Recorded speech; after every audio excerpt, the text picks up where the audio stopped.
ان الحمد للہ والصلاة والسلام علی رسول اللہ صلی اللہ تعالی علیہ وآلہ وسلم اما بعد فاعوذ باللہ من الشیطان الرجیم بسم اللہ الرحمن الرحیم وَلَقَدْ يَسَّرْنَا الْقُرْآنَ لِلذِّكْرِ فَهَلْ مِن مُدَّكِرٍ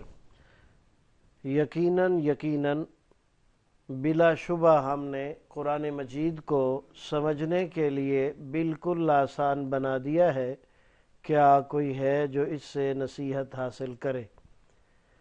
اللہم صلی علی محمد وعلی آل محمد کما صلیت علی ابراہیم وعلی آل ابراہیم انک حمید مجید اللہم بارک علی محمد وعلی آل محمد کما بارکت علی ابراہیم وعلی آل ابراہیم انک حمید مجید۔ معزز سامعین، خواتین و حضرات، اللہ تعالیٰ کے فضل و کرم سے ہم 3 رنگوں کی مدد سے گرامر کے بغیر صرف علامات کے ذریعے قرآن مجید کا جدید اور منفرد انداز مصباح القرآن پڑھنے لگے ہیں۔ ہمارے آج کے سبق میں ہے سورۃ الفاتحہ۔ سورۃ الفاتحہ مکیہ ہے، یعنی مکہ المکرمہ میں نازل ہوئی ہے۔ قرآن مجید میں ترتیب تلاوت میں اس کا پہلا نمبر ہے اور ترتیب نزولی میں 5ویں نمبر پر ہے۔ اس کی کل آیات 7 ہیں اور 1 رکوع ہے۔ سورۃ الفاتحہ کے ناموں میں سے اس نام کے علاوہ کچھ اور نام بھی قرآن مجید میں اور احادیث مبارکہ میں وارد ہوئے ہیں۔ مثال کے طور پر اس کا مشہور ترین نام سورۃ الحمد ہے، کیونکہ اس سورت کا آغاز الحمدللہ رب العالمین سے کیا گیا ہے، یعنی اس کے آغاز میں ہی اللہ تعالیٰ کی حمد و ثنا کو بیان کیا گیا ہے، اس لیے اسے سورۃ الحمد کہتے ہیں۔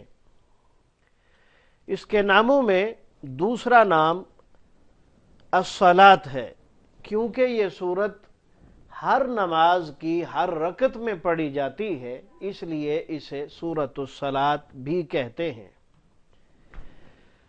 اس کے ناموں میں سے ایک نام ام الکتاب ہے، یعنی قرآن مجید کی تمام صورتوں کا نچوڑ اور خلاصہ، اس وجہ سے اسے ام الکتاب بھی کہتے ہیں۔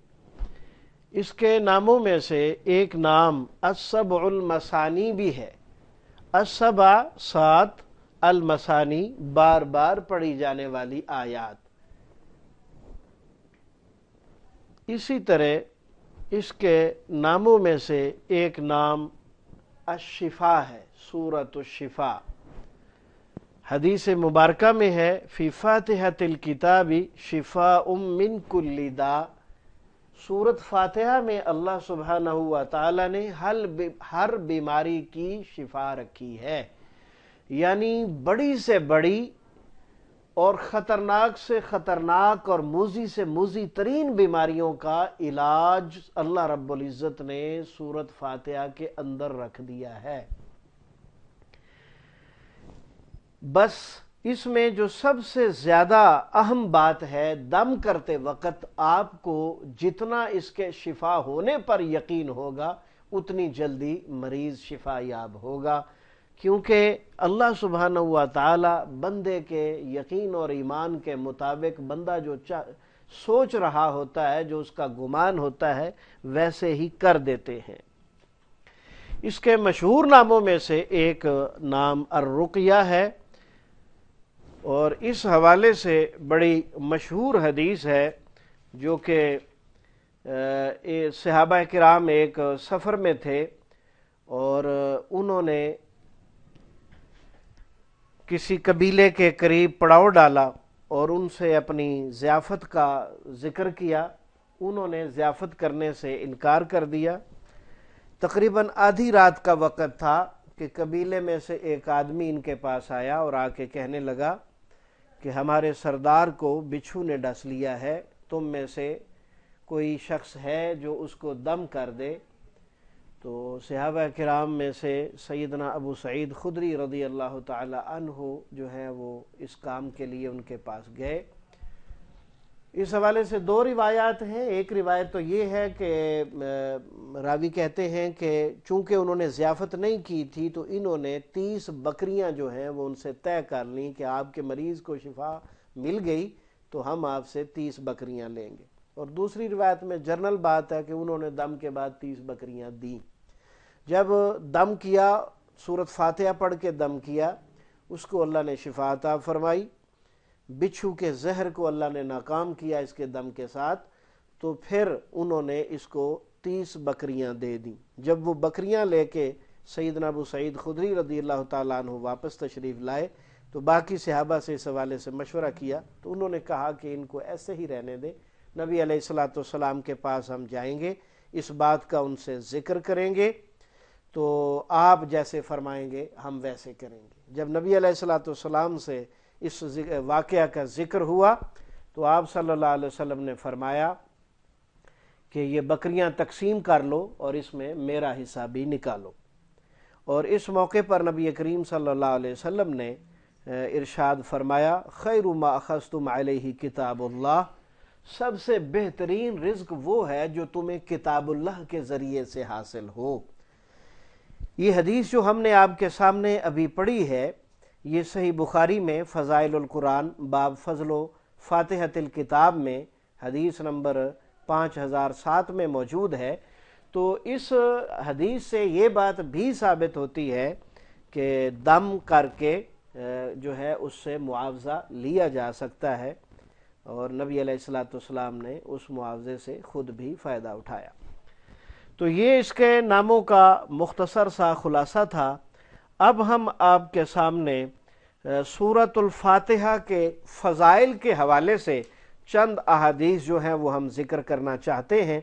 سب سے پہلی حدیث جو ہم آپ کو سنانے والے ہیں، اس حدیث کے راوی ہیں جناب عبداللہ ابن عباس رضی اللہ تعالی عنہ، اور یہ حدیث صحیح مسلم میں صلاۃ المسافرین باب فضل الفاتحہ کے اندر 806 نمبر حدیث میں موجود ہے۔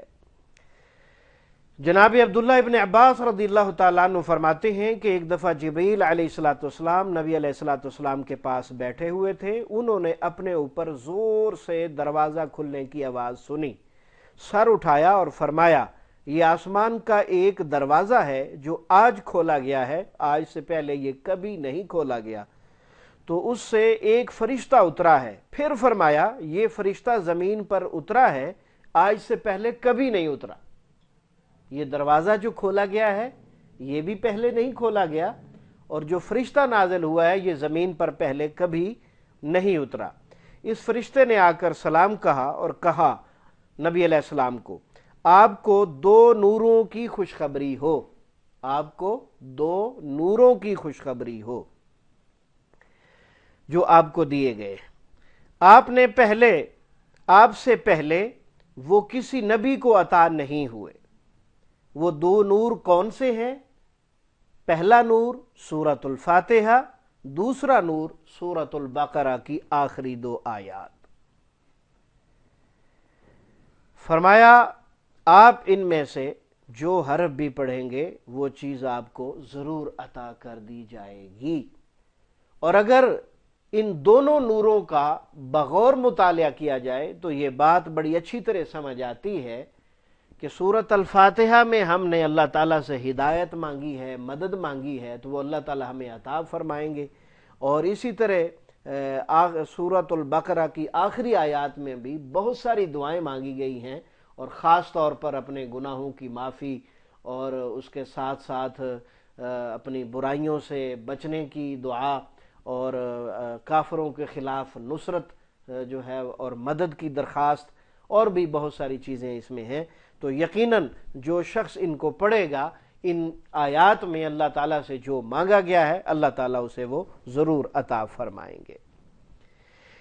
اسی طرح اس کی فضیلت میں ایک اور روایت جو صحیح بخاری میں موجود ہے، ابو سعید بن معلا رضی اللہ تعالیٰ عنہ فرماتے ہیں نبی علیہ الصلوۃ والسلام میرے پاس سے گزرے، میں نماز پڑھ رہا تھا، آپ نے مجھے بلایا، چونکہ میں نماز پڑھ رہا تھا اس لیے میں اس وقت نہ آیا، یہاں تک کہ میں نے نماز پڑھی پھر آیا۔ آپ صلی اللہ علیہ وسلم نے فرمایا تمہارے آنے میں کیا رکاوٹ بنی؟ میں نے عرض کیا میں نماز پڑھ رہا تھا۔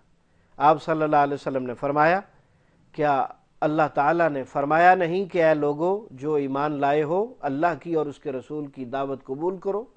پھر فرمایا کیا میں تمہیں مسجد سے نکلنے سے پہلے قرآن مجید کی سب سے عظیم صورت نہ سکھاؤں؟ پھر نبی صلی اللہ علیہ وسلم مسجد سے نکلنے لگے تو میں نے آپ کو یاد دلایا تو آپ نے فرمایا الحمدللہ رب العالمین 7 مثانی ہے اور یہی قرآن عظیم ہے، کیونکہ اس کا ذکر قرآن مجید میں ہے وَلَقَدْ آتَيْنَاكَ سَبْعًا مِّنَ الْمَثَانِي وَالْقُرْآنَ الْعَظِيمِ، بلا شبہ یقیناً ہم نے آپ کو 7 بار بار پڑھی جانے والی آیات اور قرآن عظیم دیا ہے۔ اس حدیث مبارکہ سے یہ بات سمجھ آتی ہے کہ 7 بار بار پڑھی جانے والی آیات سورۃ فاتحہ ہیں اور اسی کو ہی اللہ تعالیٰ نے قرآن عظیم بھی کہا ہے۔ سورۃ فاتحہ ایسی سورت ہے کہ اس کی فضیلت میں اس سے بڑی اور کیا بات ہو سکتی ہے کہ نبی کریم صلی اللہ علیہ وسلم نے فرمایا لا صلاۃ لمن لم یقرأ بہا، اس شخص کی نماز نہیں جو سورۃ فاتحہ کو نماز میں نہیں پڑھتا۔ اسی طرح آپ نے فرمایا کہ جو شخص سورۃ فاتحہ نہیں پڑھتا اس کی نماز ناقص ہے۔ خداج کے لفظ بولے ہیں نبی علیہ الصلوۃ والسلام نے، خداج ناقص ہے۔ یقیناً سورۃ فاتحہ قرآن مجید کے تمام سورتوں میں سے عظیم ترین سورت ہے جس کو ہر نماز کی ہر رکعت میں پڑھے جانے کی سعادت حاصل ہے۔ اللہ سبحانہ و تعالیٰ سے دعا ہے کہ وہ ہمیں اسے سمجھنے کے بعد اس کے اوپر عمل کرنے کی توفیق عطا فرمائے۔ صحیح مسلم میں ایک روایت ہے جس میں باقاعدہ امام مسلم رحمہ اللہ نے باب قائم کیا ہے، باب وجوب قراءۃ الفاتحۃ فی الصلاۃ، سورۃ فاتحہ کا نماز کی ہر رکعت میں پڑھنا فرض ہے۔ اس حوالے سے وہ روایت لائے ہیں جناب ابو ہریرہ رضی اللہ تعالیٰ عنہ کی کہ نبی علیہ الصلوۃ والسلام نے فرمایا اس شخص کی نماز نہیں جو ام القرآن نہیں پڑھتا، وہ اس کی نماز ناقص ہے، یہ آپ نے 3 دفعہ فرمایا۔ تو ابو ہریرہ رضی اللہ تعالیٰ عنہ سے سوال کیا گیا احیانا نکون وراء الامام، کبھی ہم امام کے پیچھے ہوتے ہیں تو اس وقت کیا کریں جب امام خود قرات کر رہا ہوتا ہے؟ تو امام جناب ابو ہریرہ رضی اللہ تعالی عنہ نے فرمایا اقرأ بہا فی نفسک، اسے اپنے دل میں پڑھ لیا کرو۔ اور پھر اس فتوے کی دلیل بھی دی، فرماتے ہیں کہ میں نے رسول اللہ صلی اللہ علیہ وسلم کو کہتے ہوئے سنا کہ اللہ فرماتا ہے، میں نے رسول اکرم صلی اللہ علیہ وسلم کو فرماتے ہوئے سنا کہ اللہ فرماتا ہے قسمت الصلاۃ بینی و بین عبدی نصفین، کہ میں نے نماز کو اپنے اور بندے کے درمیان 2 حصوں میں تقسیم کر دیا ہے۔ اور پھر اس کے بعد اللہ تعالیٰ فرماتے ہیں جب بندہ کہتا ہے الحمدللہ رب العالمین تو اللہ جواب میں کہتے ہیں حمدنی عبدی، میرے بندے نے میری حمد و ثنا بیان کی ہے۔ اس کے بعد بندہ کہتا ہے الرحمن الرحیم تو اللہ کہتے ہیں مجدنی عبدی، میرے بندے نے میری بزرگی بیان کی ہے۔ اس کے بعد بندہ کہتا ہے مالک یوم الدین تو اللہ فرماتے ہیں میرے بندے نے میری بزرگی بیان کی ہے۔ اس کے بعد بندہ کہتا ہے ایاک نعبد و ایاک نستعین تو اللہ فرماتے ہیں یہ آیت میرے اور میرے بندے کے درمیان ہے، اس کو 2 حصوں میں تقسیم کیا جائے گا کیونکہ اس میں دو باتیں ہیں، ایاک نعبد میں اللہ کی عبادت کا ذکر ہے، اور ایاک نستعین میں بندے کی مدد اور نصرت مانگنے کا ذکر ہے۔ تو اللہ فرماتے ہیں ولی عبدی ما سأل، میرا بندہ مجھ سے جو مانگے گا میں اسے عطا کروں گا۔ اس کے بعد بندہ کہتا ہے اہدنا الصراط المستقیم، اے اللہ مجھے سیدھے راستے کی طرف ہدایت عطا فرما، تو اللہ کہتے ہیں میں نے تجھے ہدایت دے دی۔ بندہ کہتا ہے صراط الذین انعمت علیہم غیر المغضوب علیہم ولا الضالین، یا اللہ مجھے انعام یافتہ لوگوں کا راستہ دکھا، اور ایسے لوگوں کا راستہ نہ دکھانا جن پر غضب ہوا یا جو گمراہ ہو گئے۔ تو اللہ تعالیٰ کہتے ہیں یہ آیات میرے بندے کے لیے ہیں، اور میرا بندہ مجھ سے جو مانگے گا میں اسے عطا کروں گا۔ یہ حدیث مبارکہ جو صحیح مسلم میں آئی ہے، اور صحیح مسلم میں امام مسلم رحمہ اللہ نے جو اس کا باقاعدہ عنوان قائم کیا ہے کہ سورۃ فاتحہ نماز کی ہر رکعت میں پڑھنی فرض ہے، واجب ہے، اور اس کی انہوں نے یہ دلیل دی ہے۔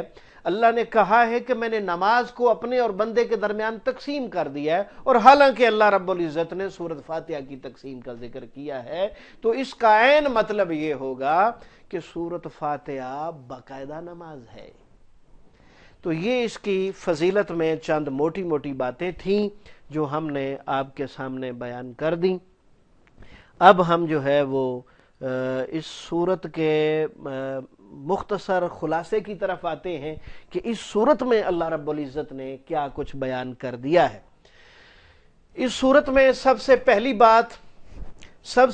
بات جو اللہ رب العزت نے سمجھائی ہے وہ اللہ تعالیٰ نے اپنے بندے کو اپنے خالق اور مالک سے مانگنے کا طریقہ اور سلیقہ سکھایا ہے۔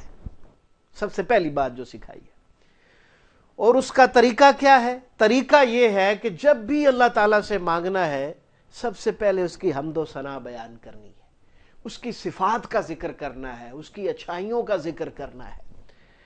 پھر آپ نے اپنا مسئلہ، اپنی ضرورت اس کے سامنے رکھنی ہے۔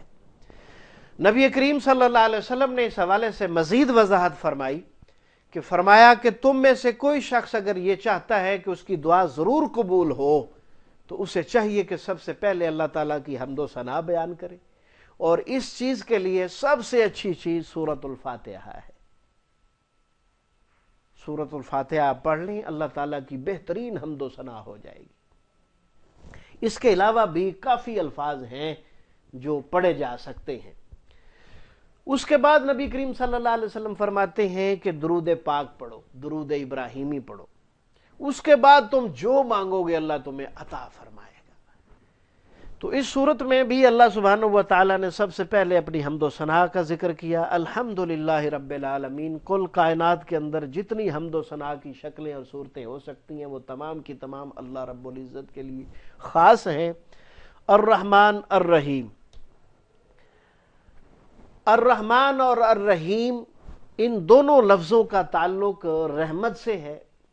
رحمان بہت زیادہ رحمت والا، الرحیم نہایت رحم والا۔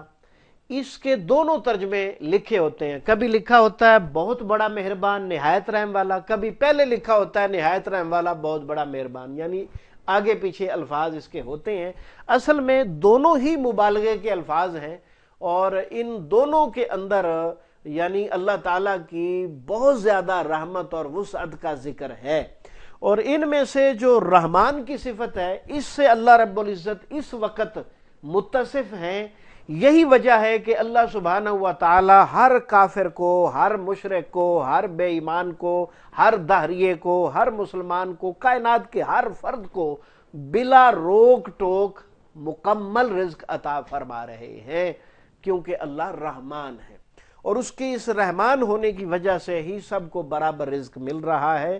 اگر اس دنیا کائنات کی قدر اللہ رب العزت کے ہاں مچھر کے پر کے برابر بھی ہوتی تو کسی کافر کو ایک گھونٹ بھی پانی کا نہ ملتا۔ الرحیم ایسی صفت ہے جس سے اللہ رب العزت قیامت کے دن متصف ہوں گے۔ کیا مطلب؟ اس کا واضح مطلب یہ ہوگا کہ اللہ اس وقت رحمان ہے، اس وجہ سے کافروں کو، مشرکوں کو، بے ایمان ہر قسم کے لوگوں کو ہر چیز عطا کیے جا رہے ہیں، لیکن قیامت کے دن اللہ رحیم والی صفت میں متصف ہو جائیں گے۔ اس دن کسی کافر پر، کسی مشرک پر، کسی بے ایمان پر، کسی بے دین پر کوئی رحم نہیں ہوگا، اور سارے کا سارا رحم اور اللہ تعالیٰ کی مہربانی مسلمانوں کے لیے ہوگی۔ اس کے بعد اللہ رب العزت نے تیسری آیت میں فرمایا مالک یوم الدین۔ یہ جو آیت مقدسہ ہے یہ دین اسلام کے اندر مسلمانوں کے جو عقائد ہیں ان میں سے بنیادی عقیدہ فکر آخرت، مرنے کے بعد زندہ ہونا، اور پھر زندہ ہونے کے بعد اپنی پوری زندگی کے اعمال کا حساب و کتاب دینا، یہ ساری چیزیں جو ہیں وہ اللہ رب العزت نے ان دو لفظوں کے اندر بیان کر دی ہیں، مالک یوم الدین، جو رحمان ہے، رحیم ہے، جس کی رحمت کی وسعتیں بے پناہ ہیں، اس کے باوجود وہ قیامت کے دن کا مالک بھی ہے۔ اس کا واضح مطلب یہ ہوگا کہ تم جو بھی کرتے ہو سب اللہ تعالیٰ کے سامنے ہو رہا ہے، وہ بالکل اس سے باخبر ہے، کوئی چیز اس سے جو ہے وہ اس کے علم سے باہر نہیں ہے، اور تم جو بھی کرو گے اس کی جزا اور سزا پاؤ گے، کیونکہ مالک یوم الدین قیامت کا دن جزا اور سزا کا دن ہے، یعنی جیسا کرو گے ویسا بھرو گے۔ یہ اس کا مین مقصد ہے اس آیت کے اندر، جو اللہ رب العزت نے عقیدہ فکر آخرت اس کے اندر پنہا رکھا ہے۔ اس کے بعد آیت نمبر 4 ہے ایاک نعبد و ایاک نستعین۔ عبادت اللہ تعالیٰ کی ہے، اور عبادت کا مفہوم صرف یہاں تک نہیں ہے کہ اللہ کے سامنے ہم کھڑے ہو جائیں، رکوع اور سجود کریں۔ عبادت کا مفہوم اتنا کلوز نہیں ہے، بلکہ یہ انتہائی وسیع ہے۔ اس کا جو مفہوم ہوتا ہے اس میں بہت زیادہ وسعت ہے۔ اس میں مثال کے طور پر عبادت کہتے ہیں لِكُلِّ مَا يُحِبُّهُ اللَّهُ وَيَرْضَى، ہر وہ کام جس کے کرنے کا اللہ نے حکم دیا یا اس کے رسول نے حکم دیا اور وہ اس کے کرنے پر راضی ہو، اسے عبادت کہتے ہیں۔ یعنی دنیا کے اندر کیا جانے والا ہر کام جو رب کی رضا کے لیے کیا جائے گا وہ عبادت میں شمار ہوگا۔ اگلے الفاظ ہیں وَإِيَّاكَ نَسْتَعِينُ، اے اللہ تیری ہی ہم عبادت کرتے ہیں اور تجھ سے ہی ہم مدد مانگتے ہیں۔ مدد مانگنا عبادت سے الگ نہیں ہے، یہ بات بڑی قابل غور ہے، اسے ذرا توجہ سے سماعت فرمائیے۔ مدد مانگنا عبادت میں آلریڈی شامل ہے، سمجھ رہے ہیں میری بات کو؟ مدد مانگنا عبادت میں آلریڈی شامل ہے، پہلے سے شامل ہے، الگ نہیں ہے۔ تو پھر اللہ رب العزت نے اس کا الگ سے اقرار کیوں کروایا؟ اس لیے کہ اس دنیا میں سب سے زیادہ شرک مدد مانگنے والے مسئلے میں ہوتا ہے۔ اللہ رب العزت نے خصوصی طور پر اس کا اقرار کروایا کہ ہم مدد بھی تو اس سے مانگیں گے۔ آیت نمبر 5 میں ہے اہدنا الصراط المستقیم، اے اللہ ہمیں سیدھے رستے کی ہدایت عطا فرما۔ یہ سیدھا راستہ کون سا ہوتا ہے؟ اس حوالے سے اللہ رب العزت نے قرآن مجید میں باقاعدہ ذکر فرمایا ہے کہ یہ انعام یافتہ لوگوں کا راستہ ہوتا ہے، اور وہ لوگ جو ہیں وہ نبی ہیں، صدیقین ہیں، شہداء ہیں، صالحین ہیں، تو ان کے راستے پر ہمیں اللہ چلائے۔ غیر المغضوب علیہم ولا الضالین، غضب یافتہ قوم یہودی ہے اور ان پر بہت سارے عذاب نازل ہوئے ہیں، اللہ کا غضب اور ناراضگی ان پر نازل ہوئی ہے۔ اس کی تفصیل سورۃ البقرہ میں انشاءاللہ آئے گی، وہاں ہم تفصیل سے اس کے متعلق پڑھیں گے۔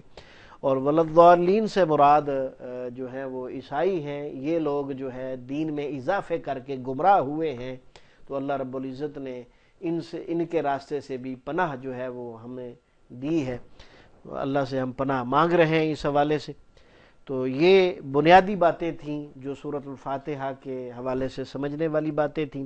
جب سورۃ الفاتحہ مکمل ہو جائے تو اس وقت جو ہے وہ آمین کہنا مسنون ہے۔ نبی اکرم صلی اللہ علیہ وسلم اور آپ کے صحابہ کرام رضوان اللہ علیہم اجمعین سب جو ہیں وہ مل کر اونچی آواز سے جو ہے آمین کہتے تھے۔ اس حوالے سے مشہور حدیث ہے جو صحیح بخاری میں ہے، اذا امن الامام فامنوا، جب امام آمین کہہ لے تو تم آمین کہو۔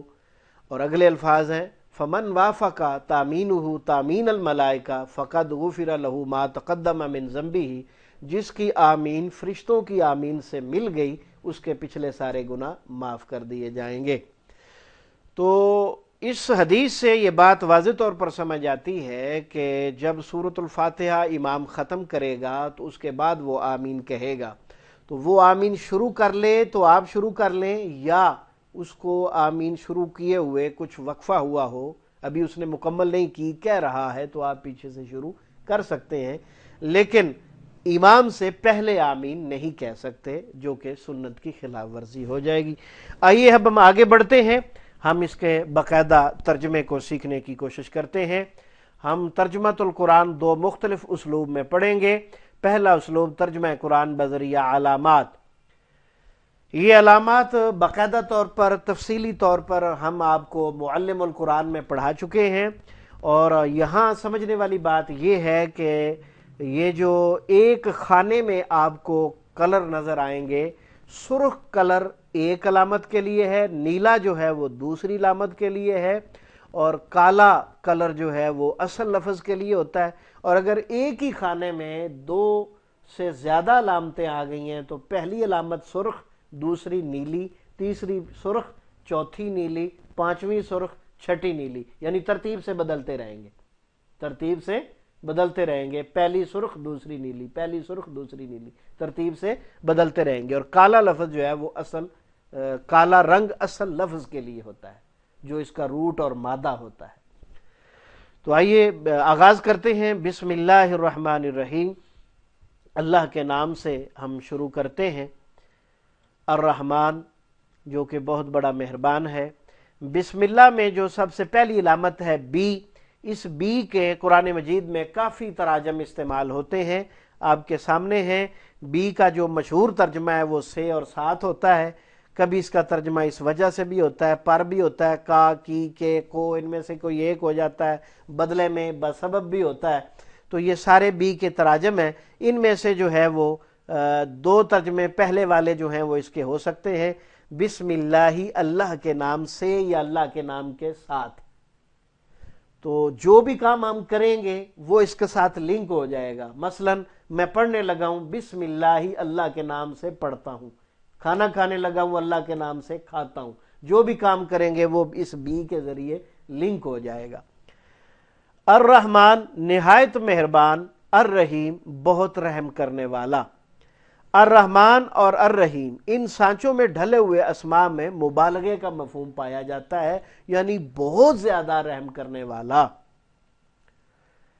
الحمد ہر قسم کی تعریف، للہ اللہ کے لیے ہے۔ یہ الحمد للہ جو ہے یہ باقاعدہ طور پر جو ہے یہ دعا ہے۔ آپ کو بتاتے چلیں کہ اسم کے شروع میں لی کا ترجمہ کا، کی، کے، کو بھی ہوتا ہے، یہ آگے آئے گا انشاءاللہ آپ کو بتائیں گے۔ اس کا عمومی ترجمہ کے لیے ہوتا ہے، اور یہاں ترجمہ کے لیے والا ہی ہے۔ یہاں آپ کو بتاتے چلیں کہ مستدرک حاکم میں یہ ایک حدیث شریف ہے، افضل الدعاء الحمدللہ، دعاؤں میں سے افضل ترین دعا الحمدللہ ہے۔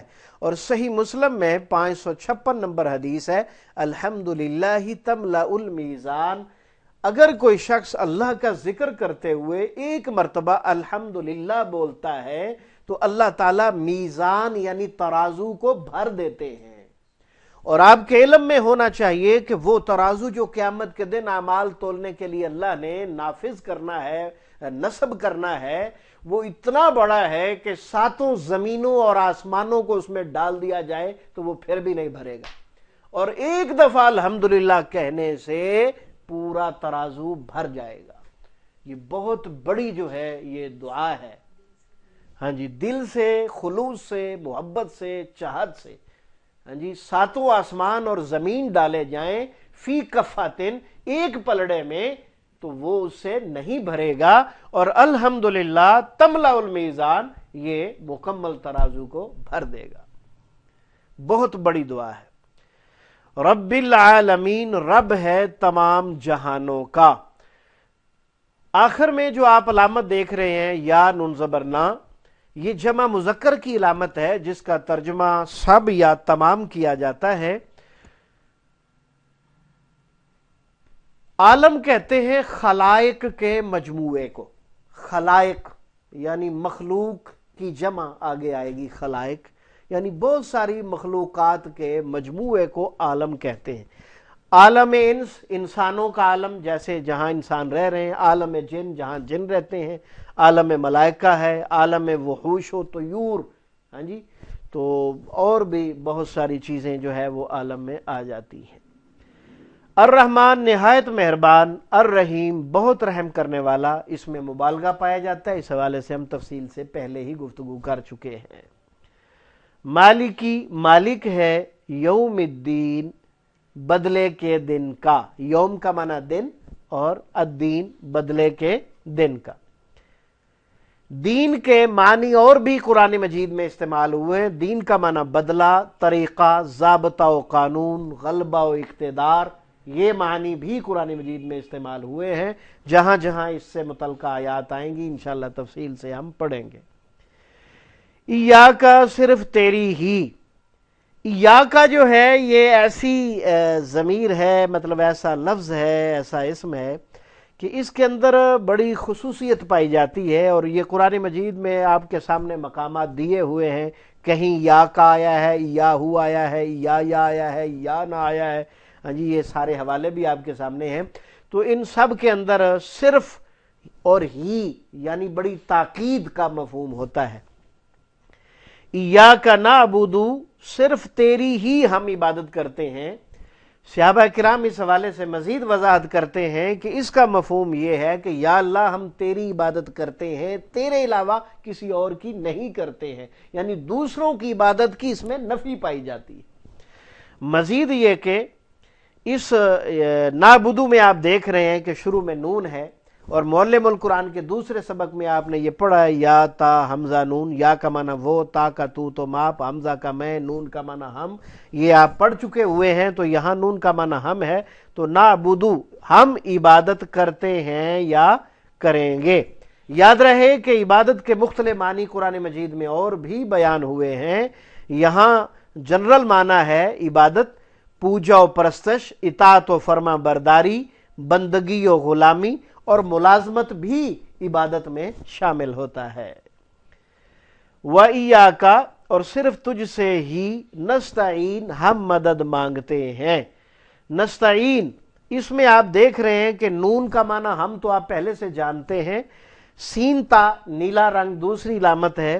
کسی لفظ کے شروع میں الف سین تا میں طلب و چاہت کا مفہوم پایا جاتا ہے، جبکہ یہاں لفظ کے شروع میں علامت نون کی وجہ سے الف حذف ہے، وہ لکھا ہوا نہیں ہے۔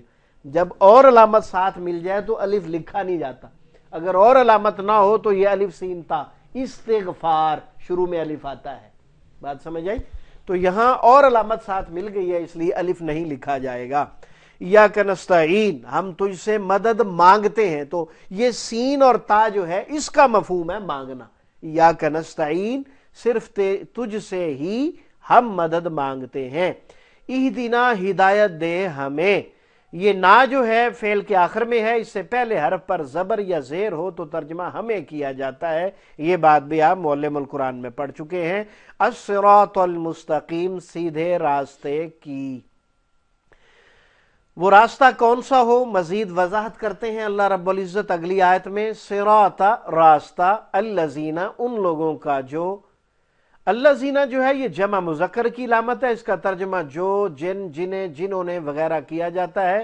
یاد رہے کہ الذین کا لفظ قرآن مجید میں 1000 سے زائد مرتبہ آیا ہے۔ اسے اگر آپ آج پہلی مرتبہ ہی اپنے ذہن میں بٹھا لیں گے تو گویا کہ آپ 1000 پلس الفاظ کا ترجمہ یاد کر چکے، اور یہ جہاں بھی آتا ہے دو باتوں کو آپس میں لنک کرنے کے لیے آتا ہے۔ ہاں جی، پیچھے بات ہوئی ہے ہمیں سیدھے راستے کی ہدایت دے، تو وہ راستہ کون سا ہے، اس راستے کی وضاحت کی جا رہی ہے۔ الذین انعمتا، وہ راستہ ان لوگوں کا، انعمتا تو نے انعام کیا۔ ہاں جی، تو انعمتا میں بھی آخر میں تا کلامت ہے، اور یہ جو ہے 5واں سبق ہے معلم القرآن کا، تا تی تو تا ساکن۔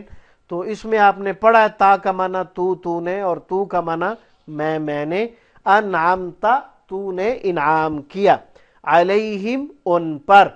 یہ انعام یافتہ کون سے لوگ ہیں؟ اس حوالے سے اللہ رب العزت نے سورۃ النساء کی آیت نمبر 69 میں فرمایا وَمَن يُطِعِ اللَّهَ وَالرَّسُولَ فَأُولَئِكَ مَعَ الَّذِينَ أَنْعَمَ اللَّهُ عَلَيْهِمْ مِنَ النَّبِيِّينَ وَالصِّدِّيقِينَ وَالشُّهَدَاءِ وَالصَّالِحِينَ وَحَسُنَ أُولَئِكَ رَفِيقًا۔ اس میں اللہ فرماتے ہیں جو اللہ اور اس کے رسول کی اطاعت اور فرما برداری کرے گا تو اسے اللہ رب العزت انعام یافتہ لوگوں کی صحبت نصیب فرمائے گا جنت میں، اور وہ انعام یافتہ لوگ 4 قسم کے ہیں: انبیاء کرام، صدیقین حضرات، شہداء حضرات، اور عام نیک لوگ، مسلمانوں میں سے، مومنوں میں سے جو نیک لوگ ہیں انہیں بھی اللہ رب العزت جنت میں نبیوں کا ساتھ نصیب فرمائے گا۔ اور آخر میں اللہ رب العزت نے بڑے کمال قسم کے الفاظ ارشاد فرمائے ہیں۔ اللہ کہتے ہیں وَحَسُنَ أُولَئِكَ رَفِيقًا، ان کی رفاقت کے کیا کہنے۔ سبحان اللہ، ہاں جی، ان کی رفاقت کے کیا کہنے، یعنی ان کی جو دوستی ہے بڑی کمال دوستی ہے۔ تو یہ انعام یافتہ لوگوں کا اللہ رب العزت نے ذکر فرمایا ہے۔ مزید فرمایا غیر المغضوبی، نہ غضب کیا گیا۔ ہاں جی، المغضوب کا لفظ جو ہے یہ مفعول کے سانچے میں ڈھلا ہوا ہے۔ یہ معلم القرآن کا آخری اور 15واں سبق ہے جس میں ذکر ہے ہاں جی فاعل، مفعول اور میم پیش مو، 3 علامتوں کا یہ سبق تھا۔ تو مفعول کے سانچے میں ڈھلے ہوئے اسم میں کیا گیا ہوا کا مفہوم ہوتا ہے، یعنی غضب کیا گیا، غضب کیا گیا، علیہم ان پر۔ یاد رہے کہ المغضوب علیہم سے مراد یہود ہیں جو جانتے بوجھتے ہوئے بھی نہیں مانتے تھے، ہاں جی، ایمان نہیں لاتے تھے قرآن مجید پر، اپنی کتاب میں تحریف کرتے تھے، علماء کو حلال اور حرام کا مالک سمجھتے تھے۔ ہاں جی، باقاعدہ جو ہے قرآن مجید میں ایک ایسا مقام ہے جہاں پر اللہ رب العزت نے ذکر کیا ہے کہ یہودیوں نے اپنے علماء کو رب بنا لیا، اتخذوا احبارہم ورہبانہم اربابا من دون اللہ، انہوں نے رب کو چھوڑ کر اپنے مولویوں کو، اپنے پیروں کو، بزرگوں کو رب بنا لیا تھا۔ عبداللہ بن سلام رضی اللہ تعالیٰ عنہ یہودیوں میں سے مسلمان ہوئے نبی علیہ السلام کی زندگی مبارک میں، تو انہوں نے نبی علیہ السلام سے یہ سوال کر ڈالا کہ اللہ تعالیٰ کہتے ہیں کہ ہم نے ان کو رب بنایا، جبکہ ہم اپنی زندگی میں، چونکہ عام آدمی نہیں تھے، ان کے باقاعدہ عالم تھے، یہودیوں کے بڑے علماء میں سے تھے عبداللہ بن سلام رضی اللہ تعالیٰ عنہ۔ تو انہوں نے جب یہ سوال کیا تو کہنے لگے کہ جناب میں نے اپنی زندگی میں کبھی ایسی بات اپنے کسی عالم سے بھی نہیں سنی، اپنے ساتھیوں سے بھی نہیں سنی کہ ہم نے اپنے علماء کو رب بنایا ہو، تو اللہ تعالیٰ نے یہ کیا فرمایا ہے؟ تو نبی علیہ السلام نے سوال کیا عبداللہ تمہارے علماء جس چیز کو حلال کہہ دیتے تھے کیا تم اسے حلال نہیں سمجھتے تھے؟ جسے وہ حرام کر دیتے تھے تم حرام نہیں سمجھتے تھے؟ کہا یہی رب بنانا ہے۔ بات سمجھ آئی؟ تو یہ ہے کہ وہ اپنے علماء کو حلال و حرام کا مالک سمجھتے تھے، کتاب اللہ میں، تورات میں، انجیل میں وہ تبدیلیاں اور تحریف کرتے تھے، ہاں جی، تو سب کچھ جانتے ہوئے بھی وہ ایمان نہیں لاتے تھے، اس لیے یہ غضب ان پر کیا گیا ہے، علیہم ان پر، ولا اور نہ، الضالین سب گمراہ ہوئے۔ الضالین سے مراد عیسائی ہیں جو سیدنا عیسیٰ علیہ السلام کو اللہ کا بیٹا قرار دیتے تھے، دین میں غلو کرتے اور اپنے پادریوں کو رب کا درجہ دیتے تھے، تو انہیں اللہ نے گمراہ کہا ہے۔ آخر میں جو ہے وہ ہم آپ کو صحیح بخاری کی 4475 نمبر حدیث سنانا چاہتے ہیں جو کہ سیدنا ابو ہریرہ رضی اللہ تعالیٰ عنہ سے مروی ہے کہ ان رسول اللہ صلی اللہ علیہ وسلم قال اذا قال الامام غیر المغضوب علیہم ولا الضالین فقولوا آمین فمن وافق قوله قول الملائکۃ غفر له ما تقدم من ذنبہ۔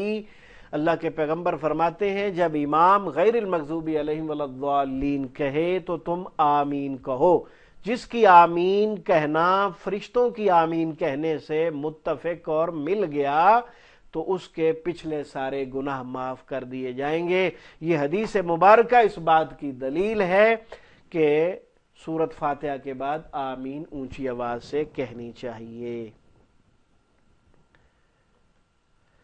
اب ہم آپ کو قرآن مجید کے دوسرے اسلوب کی طرف لیے چاہتے ہیں، تفہیم قرآن بذریعہ اردو زبان۔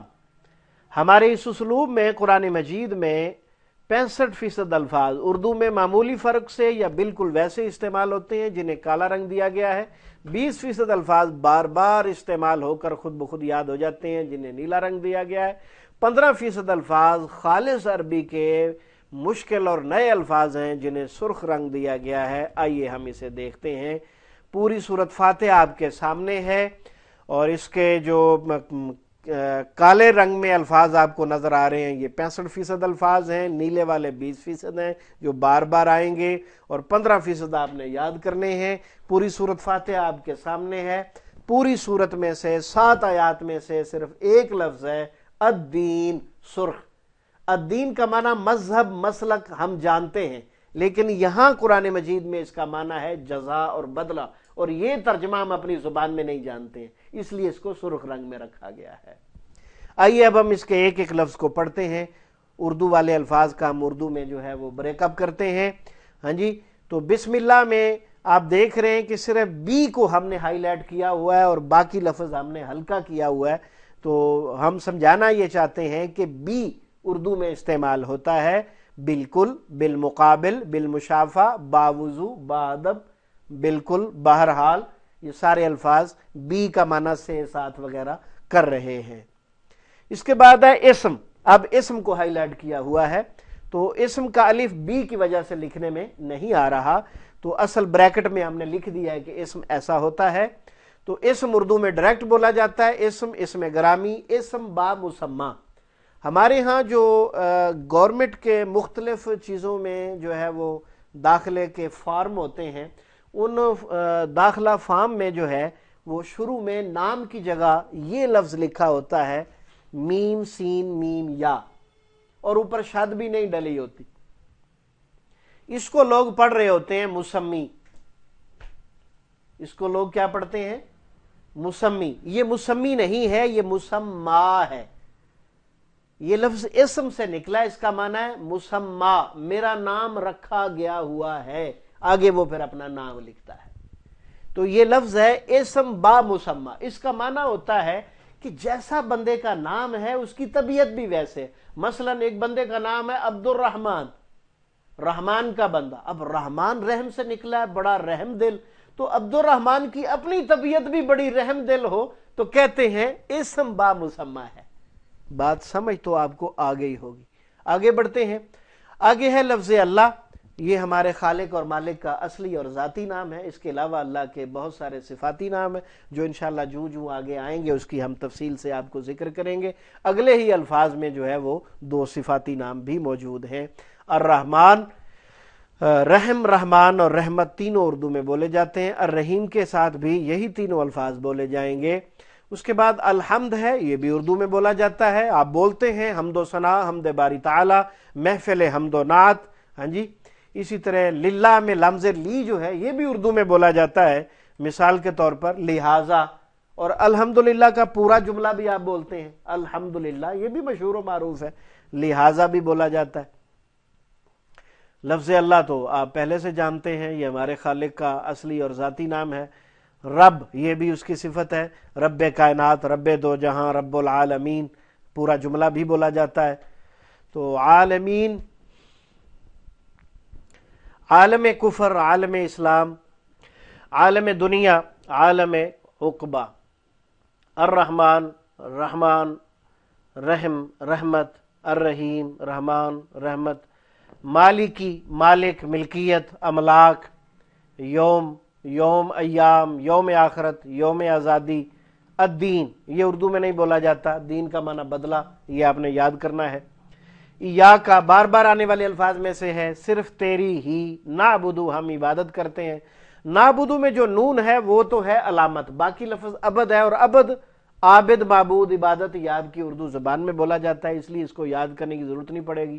واو کا معنی اور، یہ اردو میں عام طور پر استعمال ہوتا ہے شان و شوقت، عفو و درگزر، رحم و کرم، دو لفظوں کے درمیان واو اور کا معنی دیتا ہے، اس لیے ہم نے اس کو کالا رکھا ہے اور باقی الفاظ نیلے ہیں تاکہ آپ سمجھ سکیں کہ ہم واو کو استعمال کر رہے ہیں۔ یا کا صرف تجھ سے ہی، نستعین ہم مدد مانگتے ہیں، یہ لفظ نکلا ہے ہاں جی استعانت سے۔ استعانت، تعاون، معاون، معاونت، معاونین، حضرات بہت سارے الفاظ آپ کی زبان میں بولے جاتے ہیں۔ اہدنا یہ لفظ ہدایت سے نکلا ہے، نا اس کے اندر بار بار آنے والے الفاظ میں سے ہے۔ ہادی ہدایت، ہادی برحق، مہدی امام مہدی سب اسی سے ہیں۔ الصراط کا معنی راستہ، صراط مستقیم مشہور لفظ ہے جو ہم بولتے ہیں، اور پل صراط بھی کہتے ہیں۔ یہ الگ بات ہے کہ صراط کا معنی بھی پل ہے اور پل کا معنی تو پہلے ہی پل ہے، تو یہ غلط العام ہے اس کو کہتے ہیں، یعنی پل صراط یہ غلط العام ہے۔ صراط اس پل کو کہتے ہیں جو جہنم پر ہوگا، اور اس کے متعلق قرآن مجید میں اللہ تعالیٰ نے کہا ہے وَإِن مِّنكُمْ إِلَّا وَارِدُهَا، تم میں سے ہر ایک شخص جو ہے وہ اس سے گزرے گا، اور یہ جہنم کے اوپر ہے۔ اس کے متعلق اللہ رب العزت نے فرمایا، نبی علیہ الصلوۃ والسلام نے بھی اس کے متعلق فرمایا کہ یہ ایسی چیز ہے کہ جو اللہ تعالیٰ نے بال سے زیادہ باریک اور تلوار سے زیادہ تیز بنایا ہے، اور اس کے اوپر سے ہر ایک نے گزرنا ہے۔ آپ صلی اللہ علیہ وسلم نے فرمایا کہ کچھ ایسے لوگ ہوں گے جو پلک جھپکتے گزر جائیں گے، کچھ ایسے ہوں گے جو دوڑتے ہوئے گزر جائیں گے، کچھ جو ہے وہ چلتے ہوئے گزر جائیں گے، کچھ گرتے پڑتے زخمی ہوتے گزر جائیں گے، اور جو کافر ہوں گے، مشرک ہوں گے، بے ایمان ہوں گے، وہ وہیں سے ڈائریکٹ جہنم میں پہنچ جائیں گے۔ تو یہ پل صراط کا ذکر قرآن مجید میں اور احادیث مبارکہ میں ہے۔ المستقیم، خط مستقیم، صراط مستقیم اور استقامت سب آپ اردو میں بولتے ہیں۔ صراط کے متعلق آپ جان چکے ہیں۔ الذین اس کا معنی جو ہے، یہ بار بار آنے والے الفاظ میں سے ہے۔ انعمتا یہ لفظ نعمت سے ہے، انعام نعمت منعم حقیقی اللہ کو کہتے ہیں، منعم حقیقی حقیقی احسان کرنے والا، یہ اللہ کی صفات میں آتا ہے۔ انعمتا یہ انعمتا تو نے انعام کیا، علیہم ان پر، یہ دو چیزیں ہیں علی اور ہم۔ علی کا معنی پر، یہ اردو میں بولا جاتا ہے علی الاعلان، علیحدہ، علی العموم، علی ھذا القیاس وغیرہ، اور ہم بار بار آنے والے الفاظ میں سے ہے۔ لفظ غیر بھی اردو میں بولا جاتا ہے، غیر اغیار، غیر محرم وغیرہ۔ المغضوب غضب سے نکلا ہے، غضب غضبناک اور مغضوب علیہم یہ سارے بولے جاتے ہیں۔ علیہم آپ کو پہلے بھی ہم بتا چکے ہیں، ہاں جی الا اردو میں بولا جاتا ہے اور ہم بار بار آنے والوں میں سے ہے۔ علی الاعلان، علیحدہ، علی العموم، علی ھذا القیاس۔ واو کا معنی اور، یہ بھی آپ جانتے ہیں۔ لا بھی اردو میں بولا جاتا ہے، لا تعداد، لا جواب، لا علاج، لا محدود، لا علم، یہ سب آپ اردو میں بولتے ہیں۔ الضالین ضلالت و گمراہی، یہ مطلب گمراہ ہونے کے معنی میں بھی بولا جاتا ہے۔ پوری سورۃ فاتحہ آپ کے سامنے ہے، اللہ تعالیٰ کے فضل سے صرف ایک لفظ ہے جو آپ نے یاد کرنا ہے۔ یہ اردو دان طبقے کی یہ خوش قسمتی ہے، اللہ کی طرف سے بہت بڑی یہ ایک انعام ہے اللہ تعالیٰ کی طرف سے کہ ہمیں ماشاءاللہ 65% الفاظ پہلے سے آتے ہیں، سمجھ آتے ہیں، بس تھوڑا سا غور کرنا ہے، وہ آٹومیٹک یاد ہو جائیں گے۔ بار بار آنے والے الفاظ ہم جو ہے وہ معلم القرآن میں پڑھ چکے ہیں، ان کا بھی کوئی مسئلہ نہیں ہے، تو انشاءاللہ ایک یا دو لفظ روزانہ کے ہوں گے جو ہم نے یاد کرنے ہیں۔ جو کچھ کہا سنا اللہ سمجھنے کے بعد عمل کی بھرپور توفیق عطا فرمائے۔ دعا پڑھ لیجئے۔ وآخر دعوانا ان الحمدللہ۔